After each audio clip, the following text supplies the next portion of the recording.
Joining us now, Chairman, Republican Party of Virginia, John Whitbeck. John, thanks for being on. Hey, John, how are you? Good. Look, I really appreciate you coming on. We've been blasting you all day, so let me just start with that. And all publicity is good publicity. Now, let me just tell our listeners, I am a supporter of John Whitbeck for chairman. I supported him when he ran in December and January, and I will support John Whitbeck for chairman once again when his term comes up. I think he's done a great job. He's a good guy. We don't always agree, and that's fine. That's why we get along so well. John, I got to tell you, my listeners and myself are outraged over the fact that the Republican Party of Virginia would be involved in changing the ballot access rules in the middle of the game to potentially deny one candidate, Donald Trump, the ability to be on the ballot by saying you have to sign some kind of a crazy pledge. What's the deal? Well, John, three things are true in 2016. Number one, you're not going to win the White House without Virginia. Right. Number two, you are not going to win Virginia without a majority of voters. That includes the millions of Republican voters that are going to turn out in 2016. And number three, you are not going to get those Republican voters without the hundreds of thousands of volunteers who call themselves Republicans who are going to work their tails off, knocking doors, making calls, and doing the things that they do to help us win. And the philosophy behind this proposal, and that's all it is an agenda item it's a proposal on the agenda. The philosophy behind it is, before we commit to you our blood, sweat, and tears in 2016, we want you to commit to us. And for the hundreds of thousands of volunteers and the millions of Republicans around the state that anybody who runs for president needs to win Virginia and therefore to win the White House, that's not a lot to ask. Well, John, I got to tell you straight out, I love you, man. I really do. But that is absolutely baloney, straight up. You're trying to come up, you're trying to change their ballot access rules in the middle of the game for one reason, to sign some pledge so that Donald Trump doesn't get ballot access. John, this is the front runner of the Republican Party nationally. He's going to most likely carry Virginia if he gets on the ballot. That's driving all you guys bananas. You don't understand it. You can't stand it. And now you're trying to change your rules in the middle of the game to deny ballot access over some ridiculous pledge. This is outrageous. I mean, John, this isn't China. This isn't the USSR. Go ahead. Two very faulty premises there. Number one, that Donald Trump's driving us bananas. Are you kidding me? I'm glad that he's in the race. We communicate with the Trump campaign. We've helped them out a lot of information around the state about potential hires. I mean, that is ridiculous that we're going bananas over being on the ballot. 30 million people watched those two debates. That means that all 17 of the candidates had exposure to more people than normal. The more that we gen up interest in this process, the better off we are. And if Donald Trump's responsible for that, fantastic. We want that to happen. We want everybody to see our candidates. Number two, that somehow this is a change, and history is really important here, John. Anybody that follows Republican politics knows that in every party nominating process around the state, there's always the requirement that you sign a certification that you accord to the principles of the Republican Party that you will support the nominee. And the history is really critical here. What's happened the last few years? In 2014, Sarvis arguably cost us the United States Senate. In 2013, arguably, Sarvis cost us the governor's mansion. We had the sitting lieutenant governor refusing to endorse the nominee for governor in 2013. This is something that obviously people are very concerned about in the Republican Party, and those that call themselves Republicans want to have this debate. Look, obviously, it's an agenda item. It's been out for a while, so this is just coming up is surprising because this has been out for a while. The agenda item is going to be considered. We are being extremely transparent with this. I could have said, you know what, let's not put it on the agenda. Let's just drop it like a bomb, at the state central meeting. Instead, I said, no, put it on the agenda. Let's have a debate about this and a few other things that are going to be coming up, including proportional versus winner-take-all allocation of delegates and a statement of intent for voters, which Virginia law allows all of this. This is not some new thing, this new change. This is something that goes on all the time, every year, at the state, local, and even statewide levels in Virginia nominating processes. So to say that this is something new and it's a change, this is not a plot against one candidate. We want Donald Trump in the race. We want that. We want him to compete. We want him to be a Republican. So what you're saying, John, is just simply not true. Well, look, John, here's the bottom line. You host statewide offices. You're 0 for 5. The party, the last candidate you elected is going to prison. You're broke. Pete Snyder and Curtis Colgate had to bail you guys out financially. Then you took $10,000 from the Jeb Bush campaign. Then we set the rules on the primary, and I promised you that I would back a primary or a convention, whatever it is. I didn't get involved in it. I'm for a primary, obviously, but I stayed out of it. And I said, either way, convention, I'll be enthusiastic. I'll be there. It is what it is. That's up to the state central committee, and that's fine. You went with a primary. You relaxed the rules to get on the ballot, after Newt Gingrich got screwed in 2012. And now, right out of the blue, and, you can sit there and say, oh, this has been there before. You know what? This was not part of the ballot access plan that you guys revised in whatever that meeting was. And now that Donald Trump is the front runner, all of a sudden you've got this pledge. Now, you've got a shrinking party in Virginia, John. It's shrinking. You have no statewide candidates. You've got a candidate that is bringing in people from all over the place, the silent majority or whatever. And why you would deny people access to get involved with the party with that is insane to me. Insanity. God loves you, John, but again, you're wrong. The agenda, we haven't decided any of our rules for the primary yet. This is the problem. This has more to do with the system than it does the Republican Party of Virginia. One of the things that people who supported conventions are really fired up about is making sure that Democrats don't vote in our primary. And that's the reason why we're debating things like a statement of intent, because we're doing a state-run primary. We want to make sure Democrats are not deciding who our nominee is. One of the things the candidates, the pro-convention people are concerned about is getting the data from a state-run primary, which is why we're considering a statement of intent. We put on the agenda an entire plan that's going to be debated by the State Central Committee, and I don't know what you're talking about with the plan that was decided. The only thing that was decided is we selected the method of nomination. Now it's our job to come up with the best plan possible, and this proposal that's on the agenda is one of the things that we'll debate, and I don't know whether it'll pass or not. Well, I wouldn't sign it, I'll tell you that. And I got to tell you, John, straight out, I'm a Republican from Chesapeake. I don't sign your pledges. I go in to vote in a primary. They make me sign a pledge. I refuse to sign it.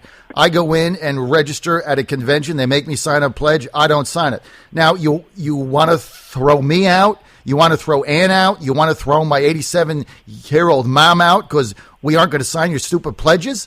I mean, I want ballot access. I'm gonna go out there and vote for whoever I please. Look, last time we went to John, you know full well the premise of your statement that we're shrinking is ludicrous.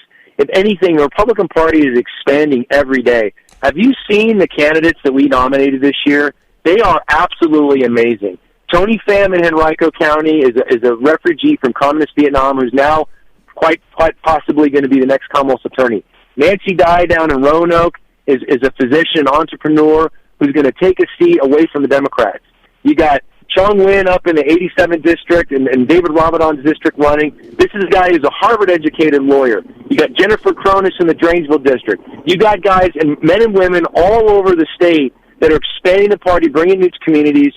Ed Gillespie got 50% of the Asian vote and 35% of the Hispanic vote, which are numbers that normally Republicans don't get. We are not shrinking. We're expanding. And this is process, John. This is mechanics. This isn't get out the vote.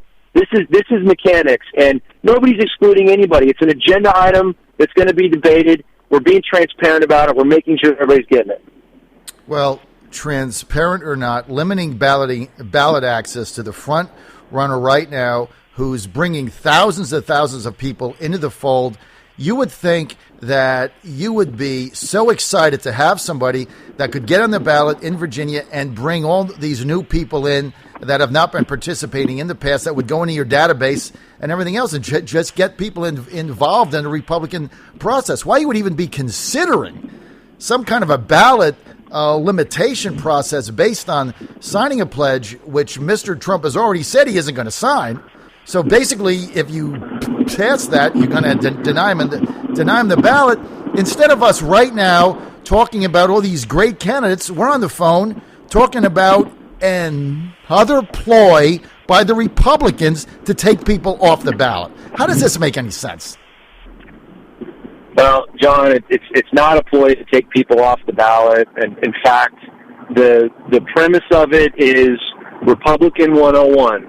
If you want to be a Republican, support the nominee. That's what it is. And if it passes, we'll see what happens. If it doesn't pass, then we'll move on and we'll have the primary, and Donald Trump will be on the ballot. And if he's the nominee, we will support him 100%.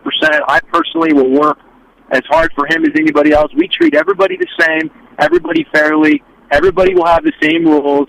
Nobody's going to be singled out and treated differently, and that's the way we do business, and that's the way we'll continue to do business. What about some people are saying this is motivated by the $10,000 you guys took from the Jeb Bush PAC? You mean like months ago? Yes. The donation we got from before he even announced as a candidate? Yes. Yeah. As if you can link the two together. It's absurd. We got $10,000 donors all over the place in the history of the RPV. We've got $15,000 donors this year. We got $50,000 donors. Trying to link it to some plot is absurd, and I'm not even going to dignify that. When will this decision be made, John, and how will it be made? Well, the State Central Committee meets September 19th, and the October 1st is the deadline for us to give our plan to the RNC. So, I would urge everybody to take a look at Virginia.gop. You can find out who your State Central member is if you want to be heard on the issue. We certainly welcome comment on it. I certainly would also urge you to look at all the things we're doing for ballot access for these campaigns. We're making sure the rules are relaxed so that everybody can qualify for the ballot. We are constantly communicating, providing legal information, ballot access information. We're helping recruit actual volunteers for all these campaigns to get their signatures to get them on the ballot. We're encouraging our unit chairs and our district chairs to work their tails off to get as many people on the ballot to get signatures as they can, and we're directing people who want to volunteer for specific campaigns to the campaigns themselves for information. And we got 17 candidates total, 16 other than the one that you keep talking about, John, and all 17 of them are being treated the exact same way and treated fairly. All right, now, John, let me just ask you one other final question. Does the Republican National Committee, do they have to sign off on your plan?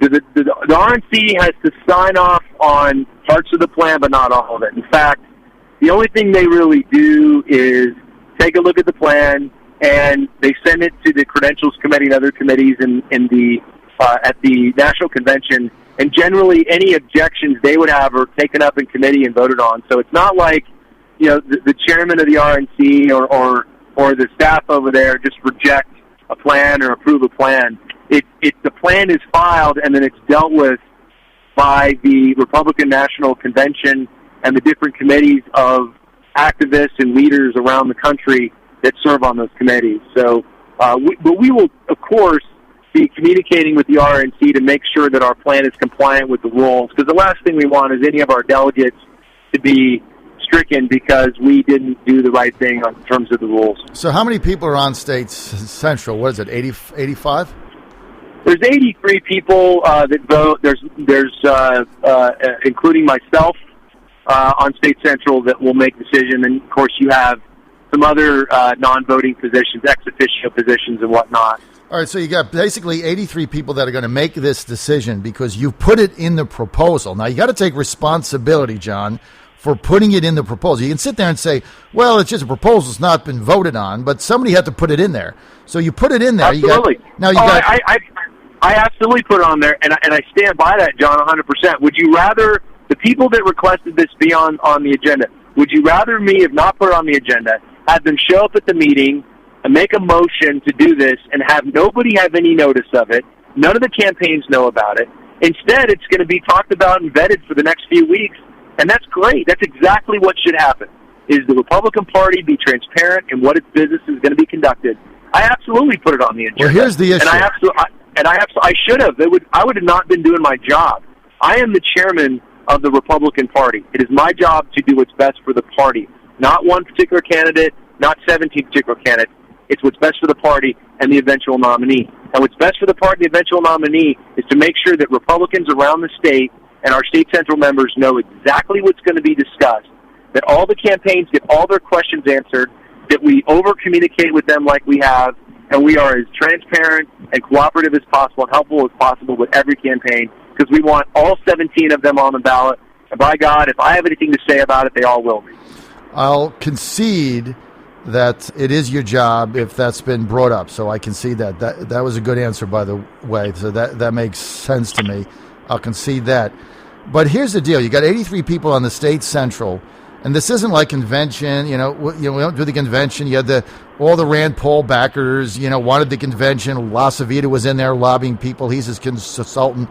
Basically, if you have 50% plus one or 42 people that have an alternative candidate to Trump, they can keep them off the ballot by voting for this. That's my final thing I'm going to say. That's why this thing stinks to high heaven. Every one of these state central committee members has their own candidate picked out. Now, I'm almost out of time. Final thing I want to say is we had Corey Lewandowski on, John, at 7:35, national campaign manager for Donald Trump. He wanted me to deliver a message. He said Donald Trump was going to be on the ballot in Virginia one way or the other, and he's going to carry the state. So I'll just give you his message. John, I love you, man. You're doing a fabulous job, but this whole thing stinks to high heaven. This is the John Fredericks Radio Network. And if you want to call the RPV in Virginia, 804-780-0111.